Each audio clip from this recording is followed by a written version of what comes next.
Craft is a new mechanic coming to Magic the Gathering in the set Lost Caverns of Ixalan. This is one of the cards that uses Craft. Craft allows you to pay some mana and exile cards from your graveyard or the battlefield that have a certain type specified by the Craft ability. In this case, we need a merfolk, pirate, vampire, and dinosaur. Once we exile cards with all 4 creature types and pay 4 mana, we get the Grim Captain, Skeleton Spirit Pirate. It's a 7/7 with a lot of abilities. Because you can craft with cards from your graveyard, the first main strategy of this deck is going to be to mill yourself.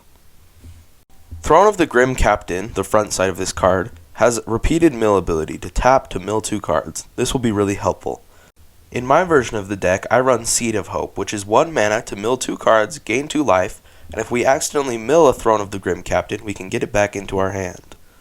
Apart from milling, another way to get cards into the graveyard is surveilling.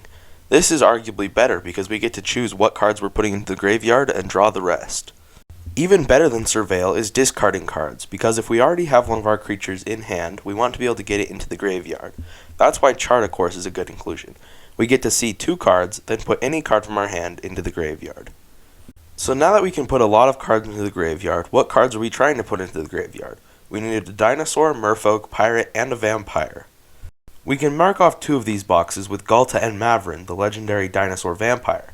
Now you will need 2 copies of Galta and Mavrin in the graveyard, but this is a really good card for other reasons too, and I'll explain those more in a little bit. For the merfolk, we're running Cenote Scout, which is a 1 mana 2/2, or it can help to smooth out our land drops, depending on what we reveal off the top. Now this is really good because we can play it turn 1 as a good blocker as a 2/2 or a 1/1 and smooth out our land drops, or we can mill it into our graveyard, and if we do end up blocking with it, it will go to the graveyard and we can still use it to craft. We're running Spyglass Siren as one of our pirates as well for a lot of the same reasons. A 1-drop to help us block, and then we can use the map token to smooth out land drops if we really need to. And if it ends up going to the graveyard, we can still use it. We're also running the new blue Brutal Cathar, Kitesail Larcenist, 3 mana 2/3 that can turn something into a treasure for as long as it's on the battlefield. It works as removal and as a pirate for the craft ability. In my brief Moxfield playtesting, I can usually get the Grim Captain out turn 4 or turn 5. But that's pretty slow, so how are we going to win once we get this out? A 7/7's great, but probably not good enough to win once it's like turn 6. This is where the next ability becomes really good. Whenever the Grim Captain attacks, each opponent has to sacrifice a permanent, but the main important part is we get to put one of the creature cards we exiled to craft him onto the battlefield tapped and attacking. This is where Galta and Mavrin come back into play.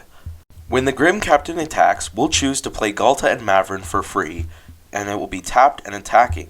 And whenever we attack, we get to create a tapped and attacking green dinosaur or a bunch of tapped and attacking white vampires. Now, the greatest power among other creatures we control is 7, so we can make a 7/7 dinosaur or 7/1/1 vampires, plus the 12 from Galta and Mavrin, plus the 7 from Grim Captain, makes a total of 26 damage. Now this ability won't trigger the first turn Galta and Mavrin attack, but it's still 19 damage without the extra tokens. And if 19 damage isn't enough to win, the life linking from the Grim Captain will likely make you win next turn for sure. Here I am on the Moxfield playtest screen. I'm playing through a simulated game real fast. Now obviously this isn't 100% accurate because our opponent might have removal or counter spells, but it's a good idea for about when you'll be able to pull off the combo. I also got ridiculously unlucky with draws. Here I'm surveilling, but I put the cards in my hand to reveal them because Moxfield doesn't reveal super well. Later I'll put the cards into exile to determine what's in my graveyard and what's not, because it's really hard to view your graveyard on Moxfield playtest feature. I wish Moxfield had like a bot that you could play against. That would make it really cool. So right now I've got a vampire dinosaur and a merfolk in my discard and a pirate on the field.